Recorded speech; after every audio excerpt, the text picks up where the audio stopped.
Welcome to आपके अपने YouTube channel. तो शुरुआत करते हैं आज रिवीजन बायोलॉजी का। स्पंज के सिरे पर स्थित बड़ा छिद्र कहलाता है, क्या कहलाता है? वो कहलाता है अस्कुलम। क्या कहलाता है? अस्कुलम। क्वेश्चन नंबर 2, मधुमक्खियों का पालन कहलाता है। मधुमक्खियाँ किसका पालन होता है? एपीकल्चर। और आपको कमेंट करके बताना सेरीकल्चर में किसका अध्ययन किया जाता है। श्वसन की क्रिया संपन्न होती है, क्या होती है? माइटोकॉन्ड्रिया में। कहाँ पे? माइटोकॉन्ड्रिया में होती है। मनुष्य के शरीर में मुख्य नाइट्रोजनीय अपशिष्ट कौन सा होता है? कौन सा होता है? वो होता है यूरिया। नेफ्रॉन किससे संबंधित है? किससे? ये है विकृत से। किससे? विकृत से। निषेचन की क्रिया कहाँ होती है? निषेचन की जो क्रिया होती है वो कहाँ पे होती है? वो होती है अंडवाहिनी में। अंडवाहिनी में, ठीक है। गर्भाशय में शिशु के विकास की जानकारी हेतु किसका प्रयोग किया जाता है? किसका प्रयोग किया जाता है? वो किया जाता है अल्ट्रासाउंड का। किसका? अल्ट्रासाउंड का। स्त्रियों की नसबंदी को क्या कहा जाता है? वो क्या जाता है? ट्यूबेक्टोमी। क्या कहता है? ट्यूबेक्टोमी। भ्रूण के विकास के लिए निम्नलिखित में से किस अंग के द्वारा खाद्य की पूर्ति की जाती है? किस अंग के द्वारा किया जाता है? बीजांडेस। निम्नलिखित में से कौन एक ग्रंथि नहीं है? क्वेश्चन नंबर 10 का आंसर क्या होगा? वह है जठर। जठर क्या एक ग्रंथि नहीं है। आरएच फैक्टर का नाम किससे संबंधित है? आरएच फैक्टर का नाम किससे संबंधित? यह है बंदर से। किससे? बंदर से।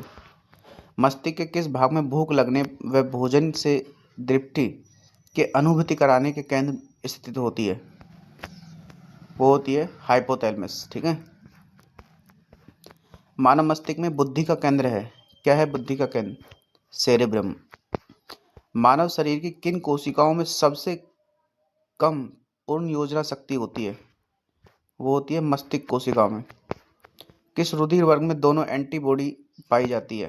वो पाई जाती है ओ में। किस रुधिर वर्ग में एंटीबॉडी नहीं पाई जाती? वो नहीं पाई जाती ए बी में। मानव शरीर में लाल रक्त का निर्माण कहाँ होता है? वो होता है अस्थि मज्जा में। शरीर में लाल रक्त कणिकाओं कितने दिन तक जीवित रहती हैं? लगभग 120 दिन तक, ठीक है। लाल रक्त कणिकाएं किस नाम से जानी जाती हैं? वो जानी जाती है एंथ्रोसाइट। आरबीसी जो होती है ना, रेड ब्लड होती हैं, वो लाल रक्त होती हैं, और जो सफ़ेद होती हैं वो वाइट ब्लड कहते हैं उनको। जब कोई बाहरी पदार्थ मानव रुधिर प्रणाली में प्रविष्ट होता है तो प्रतिक्रिया कौन प्रारंभ करता है? कौन करता है? डब्ल्यूबीसी।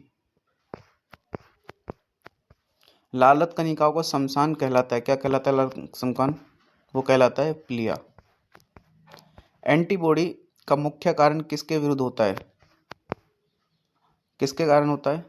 होता है संक्रमण के कारण। किसके कारण? संक्रमण के कारण।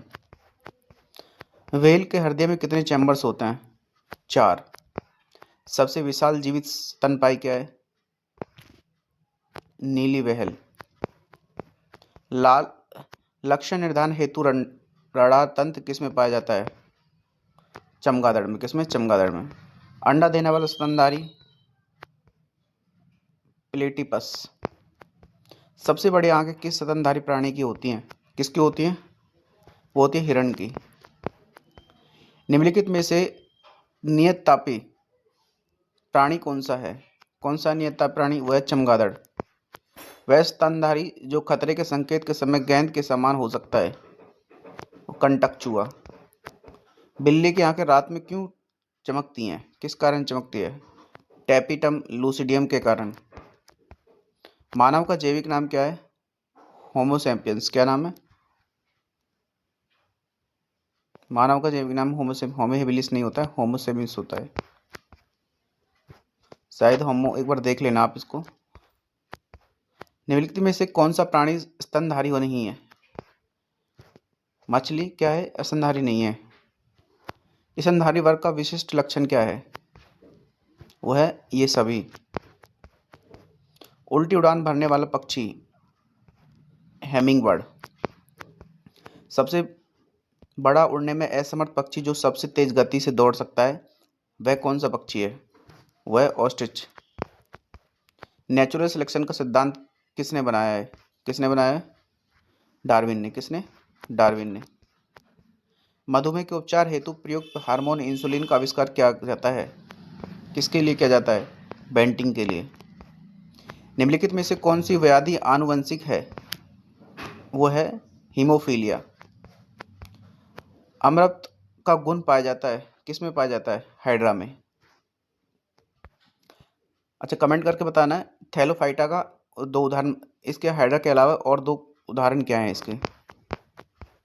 हाइड्रा का प्रचलन अंग है, क्या है? टेंटिकल्स। पावक स्टेट किसका वैज्ञानिक नाम है? ये पावक स्टेट जो वैज्ञानिक वो है मोर का।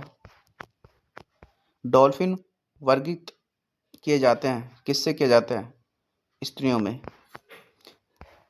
सतनी जो होते हैं ना उसमें किए जाते हैं। निम्न में से किस जंतु में आंसू ग्रंथि नहीं होती है? वो घड़ियाल में नहीं होती है। सबसे विषैली मछली कौन सी है? आरा मछली। सबसे विषैली मछली कौन सी है? पासन मछली। पौधों की आंतरिक संरचना का अध्ययन कहलाता है, क्या कहलाता है? वो कहलाता है शारीरिक। खुजली का रोग इसके बीज के कारण होता है, किसके कारण होता है खुजली का रोग? वो होता है कवक के कारण, फंगस से होने वाले रोग होते हैं। एथलीट फूट नामक बीमारी किससे उत्पन्न होती है? वो होती है कवक से। प्रथम वियुक्त प्रतिजीवी कौन सा था?